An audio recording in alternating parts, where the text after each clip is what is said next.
इतनी शक्ति हमें देना माता, मन पे विश्वास कमजोर होना। इतनी शक्ति हमें देना माता, मन पे विश्वास कमजोर होना। अनेक रस्तों में है एक रास्ता,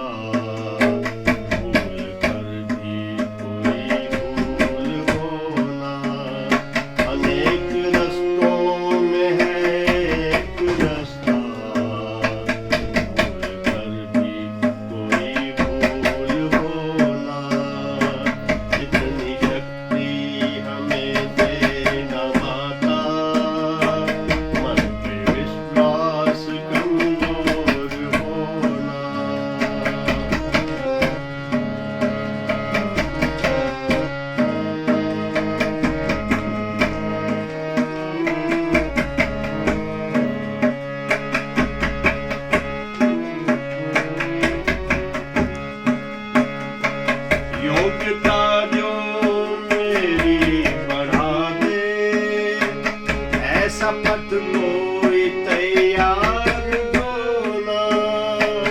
योग्यता जो मेरी बढ़ा दे, ऐसा पथ कोई तैयार होना। ज्ञान पथ जो हमको दिखा दे, ऐसा गुरुद्वार तुम हमको ढोना। ज्ञान पथ जो हमको दिखा दे, ऐसा गुरुद्वार तुम हमको ढोना। ऐसा गुरुद्वार तुम हमको ढोना। श्वास पथ पे जो चलना सिखा दे, ऐसे गुरु की पहचान ढोना। श्वास पथ पे जो चलना सिखा दे, ऐसे गुरु की पहचान ढोना। अनेक रस्तों में है एक रास्ता, भूल कर भी कोई भूल होना। इतनी शक्ति हमें देना माता, मन पे विश्वास कमजोर होना। अनेक रस्तों में है एक रास्ता, भूल कर भी कोई भूल होना। इतनी शक्ति हमें देना माता, मन पे विश्वास कमजोर होना।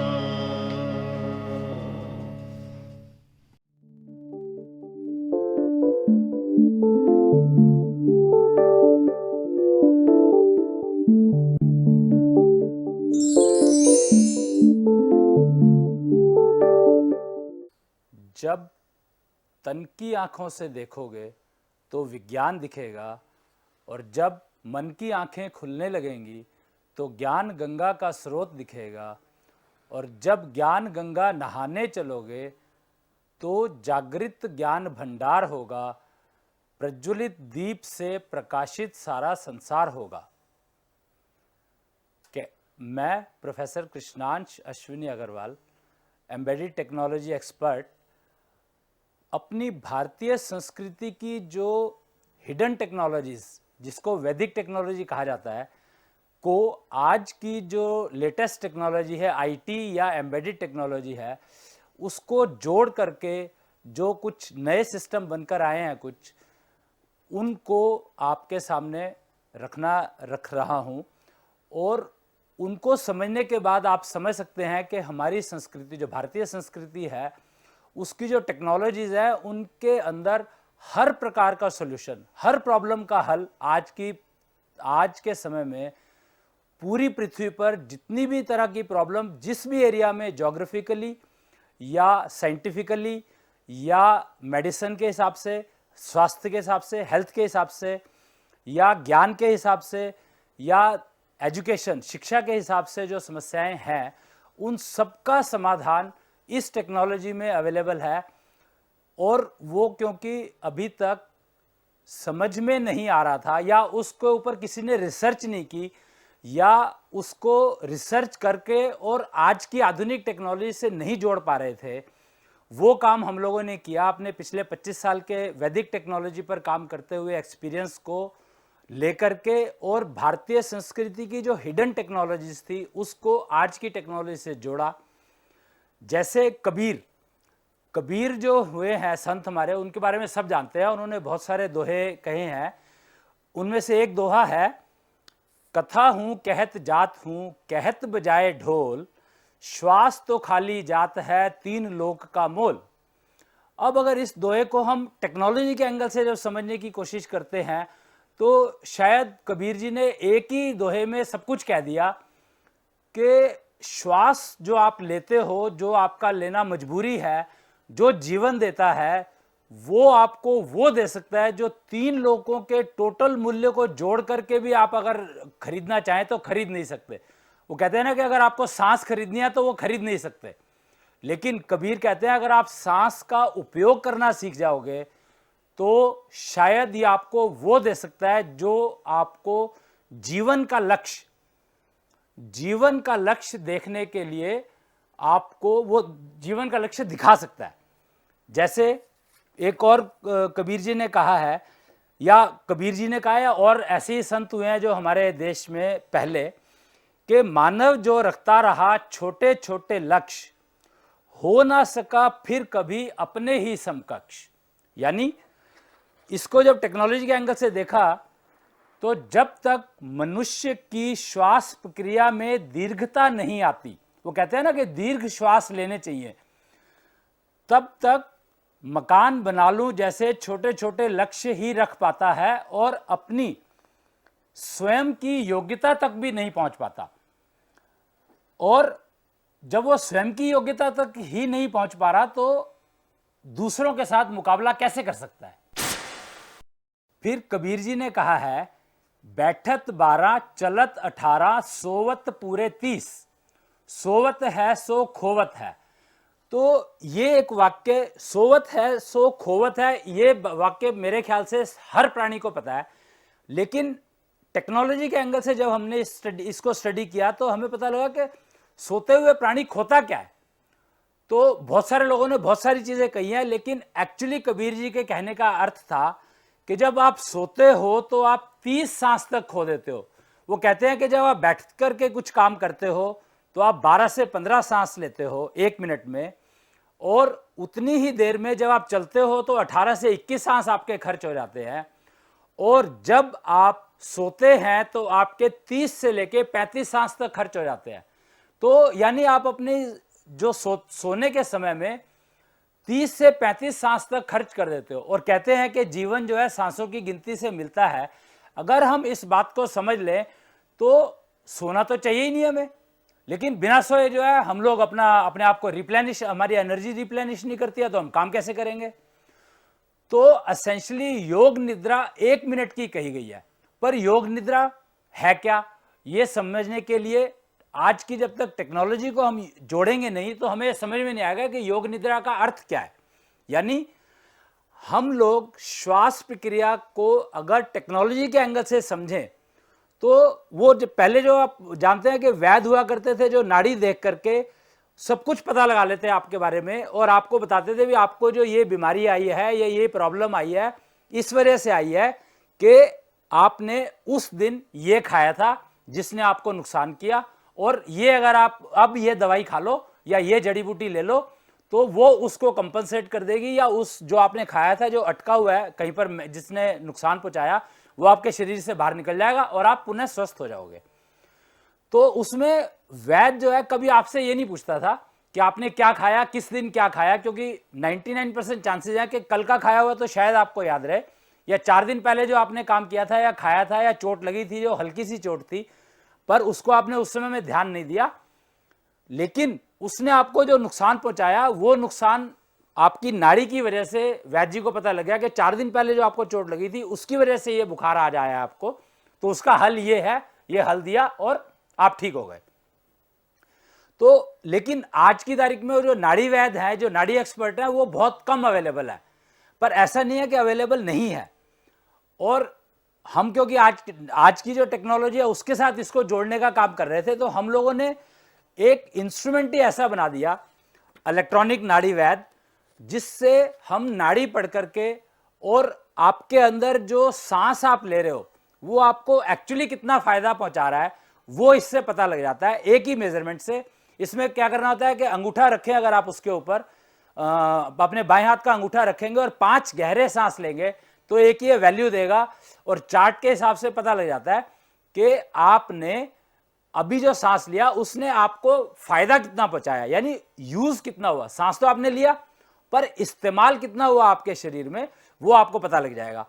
और जैसे जैसे आप अपनी श्वास प्रक्रिया को ठीक करके और इस उपयोग को बढ़ाते चले जाएंगे, तो ये आपके अंदर की जितनी भी बीमारियां थी, हैं, या वो कीटाणु जो रह गए हैं और बाद में बीमारी में कन्वर्ट होंगे, उनको साथ की साथ ही कार्बन डाइऑक्साइड में कन्वर्ट करके और आपके शरीर से बाहर फेंक देगा, आपके खून से बाहर फेंक देगा।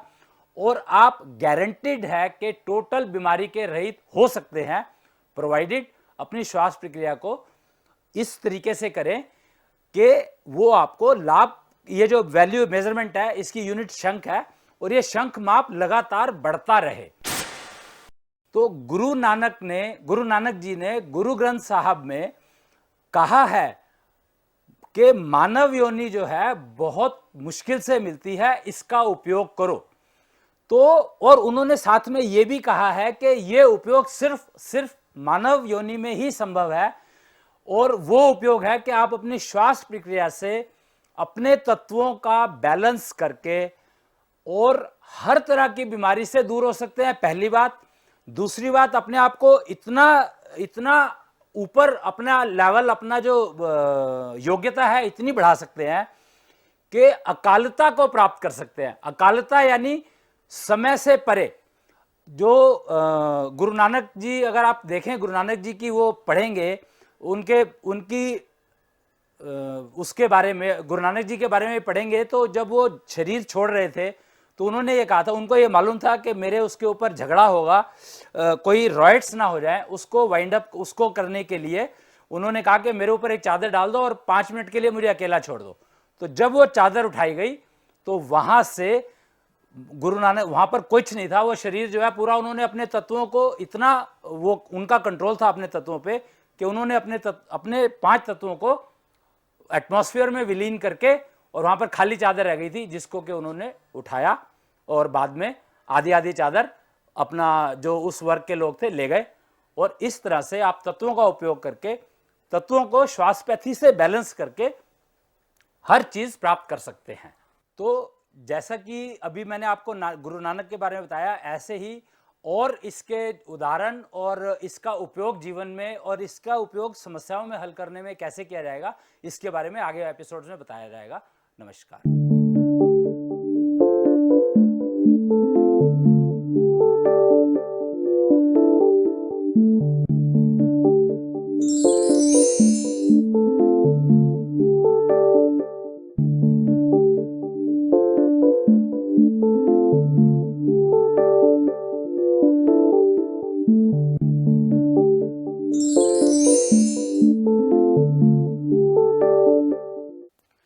पैसे कमाए होश गंवाए तो क्या हुआ, सब कुछ लुटा के भी समझ न पाए तो क्या हुआ। मैं कृष्णांश, सबको मेरा प्रणाम। और जैसा कि कहते हैं कि मनुष्य योनि बहुत मुश्किल से मिलती है और यह सभी योनियों की सरदार कहलाती है, गुरुओं ने कहा है, तो इस योनि का, मनुष्य योनि मिलने का आप उपयोग करें। लेकिन जब इस उपयोग की बात आती है तो इसमें गुरुओं ने साफ कहा है, जैसे गुरु ग्रंथ साहब को अगर आप लें, कि 5 चोर जो आपके शरीर में वास करते हैं, क्रोध, लोभ, काम, मोह, ईर्ष्या, अहंकार, और इनसे अगर आप छुटकारा पा लेते हैं तो आपके मन की आंखें खुलने लगेंगी। और जब मन की आंखें, मन और बुद्धि एक लय में चलने लगते हैं तो आपको गुरु जो ज्ञान दे रहे हैं वो समझ में आने लगता है। अब गुरु तो 100, 200, 500 जितने भी शिष्य सामने बैठे हैं सबको ही ज्ञान देते हैं, लेकिन उस ज्ञान में से हमारे लिए कौन सा ज्ञान सबसे ज़्यादा सुटेबल है, उसको चूज करने के लिए हमें देव सैनिक बनना ही पड़ता है।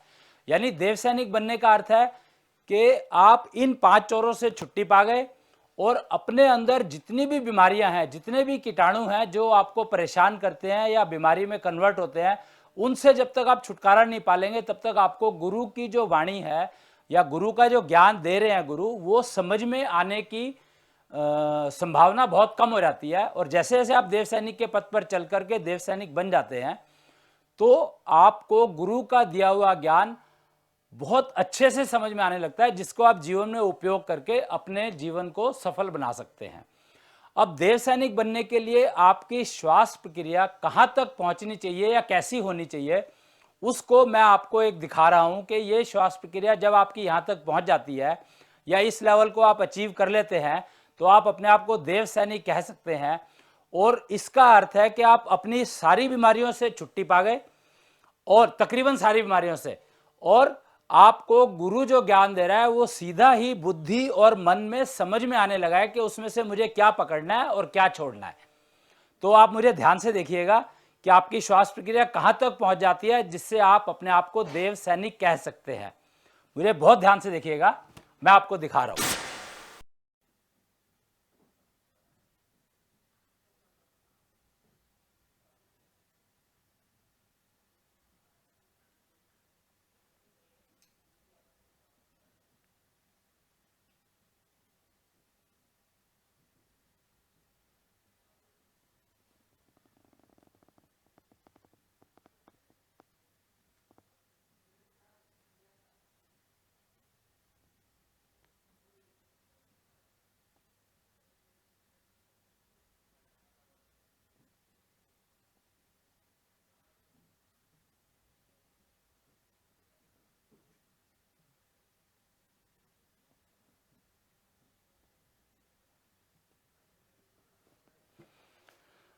जब मैं हाथ ऊपर लेकर के जा रहा था तो इसका अर्थ है कि मैं सांस को धीरे धीरे अंदर ले रहा था, और जब मैं हाथ को नीचे लेकर के आया तो मैं सांस को धीरे धीरे छोड़ रहा था। इसमें मैंने सांस को कहीं रोका नहीं है। अगर आपने ध्यान दिया हो तो मैंने इसको सांस को कहीं पर रोका नहीं है, सिर्फ सांस को लेकर अंदर और बाहर। और जब आप अपनी श्वास प्रक्रिया को इस लेवल पर ले आएंगे, इस गति पर ले आएंगे और इतनी लंबी कर लेंगे तो आप अपने आप को देव सैनिक कह सकते हैं तकरीबन।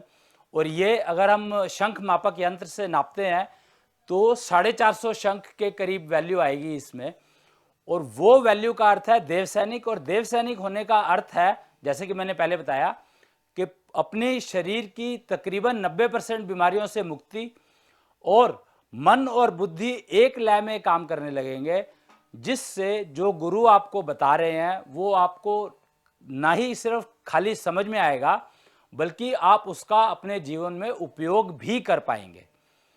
और जब आप बीमारी के रहित हो जाएंगे तो दूसरी चीज जो सबसे बड़ा फायदा इसका मिलता है कि आपके जीवन से थकान नाम की चीज, स्ट्रेस, टेंशन और थकान नाम की चीज बिल्कुल चली जाती है। और आप सुबह जैसे फ्रेश सोकर के उठते हैं वैसे ही आप शाम तक या पूरा काम निपटाने के बाद भी फ्रेश रहते हैं। आपकी वर्क एफिशिएंसी इतनी बढ़ जाती है कि आप अच्छे से और मन लगाकर किसी भी काम को करते हैं तो आपको सक्सेस भी मिलती है उसमें, और टेंशन और स्ट्रेस नाम की चीज रहती नहीं है। तीसरा जो एडवांटेज ये रहता है कि आप अपने जो रिलेशंस हैं, जैसे परिवार और कुटुंब और अड़ोस पड़ोस, सबसे आपको जो उनके अंदर भी नेगेटिव है, जब आप वहां पर जाकर खड़े हो जाएंगे तो आपका 10 फुट का जो घेरा बन जाता है वो आपके टोटल प्रोटेक्शन का आपके लिए बन जाता है। और उसका ही फायदा, जैसे कहते हैं ना, ऑरा अगर किसी का बहुत अच्छा ऑरा होता है तो उसके साथ बैठ करके बात करने में आनंद आता है, तो वही स्थिति आपकी भी हो जाएगी। तो आपसे जो भी बात करने आएगा तो उसको भी आपके साथ बैठ करके वार्तालाप करने का आनंद आएगा। तो ये श्वास प्रक्रिया सिर्फ मनुष्य योनि में ही संभव है।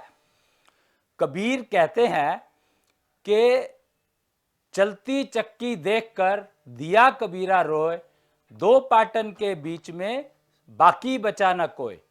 तो यहां पर कबीर जी बिल्कुल इतनी सरल भाषा में उन्होंने कह दिया कि आप अपनी श्वास प्रक्रिया को चक्की की भांति चला रहे हैं और पीस रहे हैं अपने आप को, जिससे आपको कुछ लाभ मिलने वाला नहीं है, और वो रो पड़ते हैं वो सामने वाले की श्वास प्रक्रिया देख करके और कहते हैं अभी भी इसको ठीक कर लो, आप अभी भी समय है, आप श्वास पथ को अपना लो, श्वास पथी बन जाओ, जिससे ये आपको वो लाभ दे सकता है जो तीनों लोगों के मूल्य के बराबर भी, तीनों लोगों का मूल्य भी उससे कम है इस श्वास का। को कहते हैं ना कि आप सांस खरीद नहीं सकते, चाहे कुछ भी कितना भी आप मूल्य चुका करके एक सांस खरीदना चाहें तो आप नहीं कर सकते। लेकिन अगर आप श्वास पथी बन जाते हैं तो गारंटीड है कि आप न सिर्फ श्वास अपने हिसाब से खर्च कर पाएंगे, बल्कि इनका सदुपयोग भी कर पाएंगे अपना जीवन लक्ष्य देखने और समझने के लिए। वो जब तक आप देव सैनिक का लेवल अचीव नहीं करते हैं तो आपको जीवन लक्ष्य का पता ही नहीं लगेगा। गुरु आपको समझा रहे हैं लेकिन आपकी समझ में नहीं आ रहा।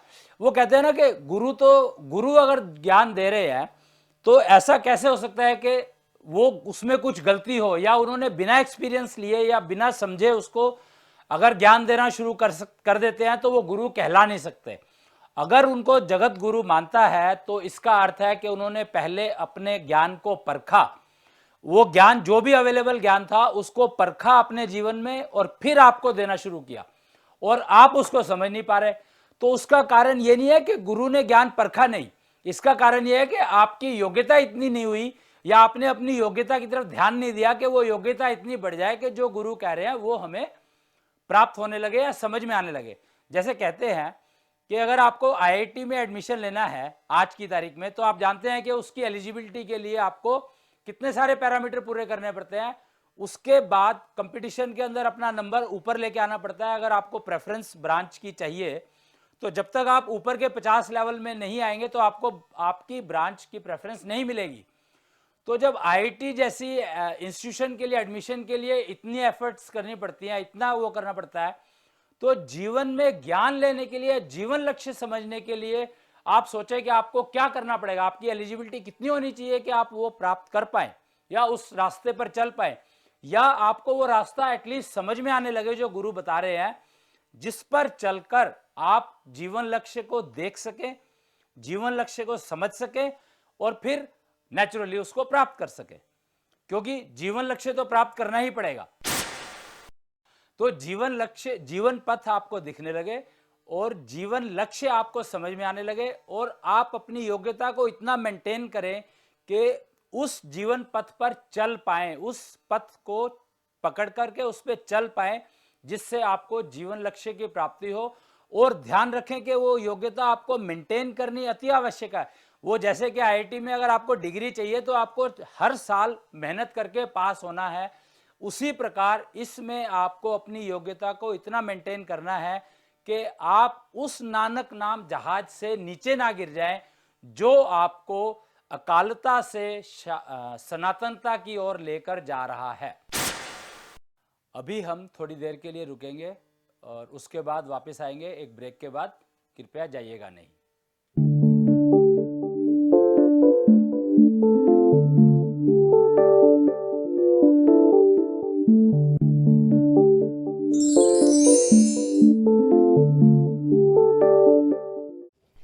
कृष्णांश आरती।